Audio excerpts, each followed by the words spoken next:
Hello बच्चों, good morning. फिर से मोमेंटम क्लासेस आपके लिए एक न्यू वीडियो लेके आया है और इस वीडियो में हम लोग फाइनली बात करने वाले हैं कि जब हमारे पास दो रेजिस्टेंसेस है, दोनों रेजिस्टेंसेस को हम लोग कौन से कॉम्बिनेशन में कनेक्ट करेंगे? पैरेलल कॉम्बिनेशन में कनेक्ट करेंगे।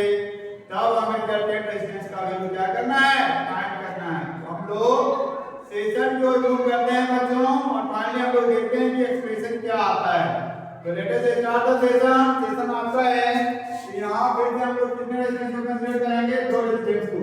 हम लोग मान लेते हैं मेरे पास पहला रेजिस्टेंस क्या है आपका R1 है और दूसरा रेजिस्टेंस किसके बराबर है? तो ये R2 के बराबर है। यानी नंबर ऑफ वायर्स आपको कितना दिया हुआ है बच्चों? दो दिया हुआ है और दोनों वायर रेजिस्टेंस से आपका अलग अलग है। इसका रेजिस्टेंस R1 है, इसका रेजिस्टेंस R2 है। दोनों को हम लोग क्या करेंगे? पैरेलल कॉम्बिनेशन में कनेक्ट करने वाले हैं। तो हम लोग पैरेलल कॉम्बिनेशन में क्या कर रहे हैं? दोनों वायर्स को बच्चों कनेक्ट कर रहे हैं। पहला वाला रेजिस्टेंस R1 है, दूसरा का रेजिस्टेंस आपका R2 के बराबर है और दोनों को हम लोग क्या करेंगे बच्चों? एक से हम एक से कनेक्ट कर देंगे। ये जो सोर्स ऑफ इलेक्ट्रिसिटी होता है, हम लोग पहले इसको क्या करेंगे बच्चों? एक से कनेक्ट कर दे रहे हैं। ये मेरा सेल का पॉजिटिव टर्मिनल है, ये नेगेटिव है। इससे सेल हमें कितना वोल्टेज दे रहा है? 3 वोल्ट दे रहा है बच्चों। हम लोग क्या करेंगे?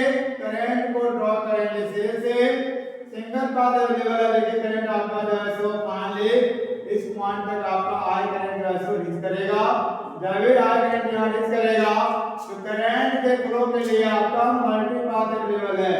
कुछ करंट जो है आपका इधर से पास हो सकता है, कुछ करंट आपका इधर से पास हो सकता है। जाने बच्चों, यही आई करंट आपका दो पार्ट में डिस्ट्रीब्यूट हुआ है, I1 और I2 में। और आप देख रहे हैं कि I1 करंट मेरा R1 से पास हो रहा है और फाइनली ये करंट जो है मूव करता हुआ इधर से I1 करंट आपका इस पॉइंट पे मिस करेगा और यही I2 करंट आपका कहां से पास हो रहा है? R2 से। और यही I2 करंट भी यहां से मिलकर दोनों फिर से क्या बन जाएगा? आपका I करंट मिल जाएगा। इधर से I1 आया, इधर से I2, दोनों मिलकर क्या बन जाएगा? I करंट बन जाएगा। और फाइनली सेल से मैंने I करंट को ड्रॉ किया था, तो I करंट मैंने क्या किया? सेल को रिटर्न कर दिया है बच्चों यहाँ। तो हम लोग देख रहे हैं कि यहाँ करंट के फ्लो के लिए मल्टी पाथ अवेलेबल है, यानी करंट का क्या हो रहा है? डिस्ट्रीब्यूशन हो रहा है। और मैंने बताया था कि करंट का अगर डिस्ट्रीब्यूशन होगा तो वोल्टेज मेरा क्या रहेगा? सेम रहेगा। वोल्टेज सेम रहने का मतलब है कि सेल के अगर पोटेंशियल डिफरेंस अगर ये है तो जितने भी रेजिस्टेंस लगा होगा पैरेलल कॉम्बिनेशन में सब के अक्रॉस वोल्टेज कितना आएगा? V ही आएगा बच्चों। यानी आप बोल सकते हैं कि सब पैरेलल कॉम्बिनेशन में करंट का डिस्ट्रीब्यूशन होता है, लेकिन वोल्टेज का डिस्ट्रीब्यूशन नहीं होता है। वोल्टेज मेरा क्या होता है? सेम होता है। वोल्टेज अगर सेम है तो एक्सप्रेशन हम लोग वोल्टेज में ही फाइंड करेंगे। हम लोग बच्चों यहाँ इधर नोट डाउन कर लेते हैं कि सर पैरेलल कॉम्बिनेशन में क्या होता है? आपका वोल्टेज क्या होता है? कांस्टेंट होता है। वोल्टेज आपका क्या होता है बच्चों? सेम होता है। करंट आपका क्या होता है बच्चों? डिस्ट्रीब्यूटेड होता है। यानी I मेरा क्या होता है? डिस्ट्रीब्यूटेड हो जाता है। क्यों डिस्ट्रीब्यूट हो जाता है बच्चों? क्योंकि मल्टी पाथ अवेलेबल है। मल्टी पाथ अवेलेबल है किसके लिए? For flowing the current. For flowing the current, multi paths are available. यही रीजन है कि करंट का डिस्ट्रीब्यूशन होता है। और जब करंट का डिस्ट्रीब्यूशन होता है तो कौन से कॉम्बिनेशन के बारे में बात करेंगे? पैरेलल कॉम्बिनेशन के बारे में बात करेंगे। यानी बच्चों यहाँ से हम लोग लिख सकते हैं कि सर अगर करंट का डिस्ट्रीब्यूशन है तो एक्सप्रेशन आप करंट पे ही फाइंड करेंगे। तो यही मेरा जो I करंट है ये बच्चों I1 और I2 में डिस्ट्रीब्यूट हो गया है। ओम्स लॉ से हम लोग क्या करेंगे? R1 और R2 का वैल्यू फाइंड करेंगे। अब देखिए यहाँ R1 से I1 करंट जा रहा है, इसके ऊपर वोल्टेज कितना है? V है। हम लोग यहाँ से लिख सकते हैं V बराबर I1 into R1। यानी आप देख रहे हैं कि अगर पैरेलल कॉम्बिनेशन के बारे में बात करते हैं, इस R1 से आपका I1 करंट जा रहा है और वोल्टेज कितना है? V है। माने में वैल्यू किसका फाइंड करना है? I1 का। I1 बराबर क्या आ जाएगा? V/R1। इसको बच्चों हम लोग इक्वेशन नंबर 1 मान मान लेते हैं। फिर हम लोग R2 का वैल्यू फाइंड करेंगे। R2 देख रहे हैं आप, R2 से पास हो रहा है तो फिर से हम उसको अप्लाई करेंगे। R2 के पास पोटेंशियल डिफरेंस कितना है, V। करंट का वैल्यू कितना है बच्चों, I2। डिस्टेंस का वैल्यू कितना है, R2। यहां से बच्चों R2 का वैल्यू फाइंड कीजिए।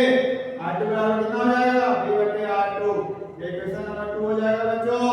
फाइनली मैंने आपको बताया कि हमें I का वैल्यू फाइंड चाहिए और हम लोग कर क्या रहे हैं यहाँ बच्चों, हम लोग कॉम्बिनेशन ऑफ रेजिस्टेंस के बारे में बात कर रहे हैं बच्चों। इसका मतलब ये है कि हमें R1 और R2 को हटा के क्या करना होगा, यहाँ सिंगल वैल्यू लगाना होगा बच्चों। तो हम लोग R1 और R2 को क्या बच्चों रिप्लेस करेंगे, किससे, R इक्विवेलेंट से हम लोग रिप्लेस करने जा रहे हैं। तो फिर से हम लोग नया डायग्राम बनाते हैं बच्चों। R1 और R2 की जगह पे क्या करेंगे बच्चों, R इक्विवेलेंट लिखेंगे। क्या लिखेंगे, R इक्विवेलेंट। इसको हम लोग फिर से क्या करेंगे, सेम सेल से बच्चों कनेक्ट कर देंगे इसको हम लोग। इसका पोटेंशियल आपने कितना माना था, V वोल्ट। करंट का फ्लो पास, करंट का फ्लो दिखाइएगा तो R इक्विवेलेंट से आपका I करंट क्या होगा बच्चों, पास हो रहा है। जितना आपने करंट सेल से ड्रॉ किया उतना आपने रिटर्न कर दिया। अब यहां से आप लिखेंगे ओह्म लॉ। V का वैल्यू क्या हो जाएगा, V। I की जगह पे I लिखिएगा, R की जगह पे क्या लिखिएगा, R इक्विवेलेंट। I का वैल्यू यहां से निकालिएगा बच्चों, I बराबर क्या हो जाएगा, V/R इक्विवेलेंट। इसको आप इक्वेशन नंबर 3 मान लीजिए बच्चों। अब हम लोग मानते हैं ये मेरा इक्वेशन नंबर 4 है। इक्वेशन नंबर 4 में हम लोग क्या करेंगे बच्चों, I1 और I2 की वैल्यू को हम लोग पुट करेंगे। तो लोग लिख सकते हैं बच्चों यहाँ I बराबर I1 प्लस I2। I का वैल्यू इक्वेशन 3 से पुट करेंगे, V/R इक्विवेलेंट हो जाएगा। I1 का वैल्यू V/R1 हो जाएगा, I2 का वैल्यू V/R2 हो जाएगा। यहाँ से आप देख रहे हैं कि V/R इक्विवेलेंट क्या हो जाएगा बच्चों, V मेरा कॉमन हो जाएगा, 1/R1 प्लस 1/R2 हो जाएगा। V से भी आपका कट जाएगा, 1/R इक्विवेलेंट का वैल्यू कितना आ जाएगा, 1/R1 प्लस 1/R2। यही मेरा क्या है, पैरेलल कॉम्बिनेशन में इक्विवेलेंट रेजिस्टेंस का वैल्यू है। जब हम लोग दो वायर्स को पैरेलल कॉम्बिनेशन से कनेक्ट करते हैं तो R इक्विवेलेंट का वैल्यू क्या आता है पैरेलल कॉम्बिनेशन में, 1/R इक्विवेलेंट बराबर 1/R1 प्लस 1/R2। बच्चों आप इसको ऐसे भी लिख सकते हैं कि 1/R इक्विवेलेंट